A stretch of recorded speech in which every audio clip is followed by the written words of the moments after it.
Magpalang umaga po sa inyo mga kapatid. Dito na po kami sa sa dagat, no. Nanghanap naman kami po ng mutya. Siyempre pag pumunta tayo dito mga kapatid ay humingi ba tayo ng basbas sa ating Diyos Ama ng mga priyan sa lahat at sa mga taga-bantay dito sa kalikasan. Ayan pa upang pagbigyan po tayo ng mga taga-bantay dito. Manghanap na tayo mga kapatid.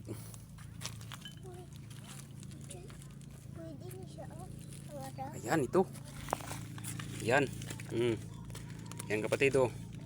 Ayan, mutya ng ng bulakaw. Ayan mga kapatid. Isa pa lang, no?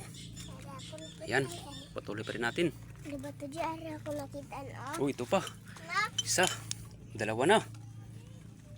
Ayan, dalawa na kapatid, no? Ayan. Ayan, totoong totoo to ito kapatid, oh. Legit po ito. Batong bulakaw po, mutya. Ayan, dalawa na. Salamat po mga taga-bantay ng kalikasan po, ay pinagbigyan niyo po ako. Magamit muna natin po ito sa sa gamutan. Ito. Ayan, bala po ng baril po ito, no? Yung sa dulo niya. Ayan, oh. Ayan, naging bato din. Ayan, tatlo na.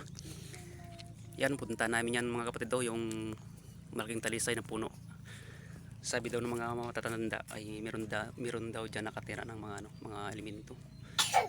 Siyempre pag pumunta tayo diyan ay hingi mo tayo ng basbas po sa kanila, no, upang pagbigyan mo tayo.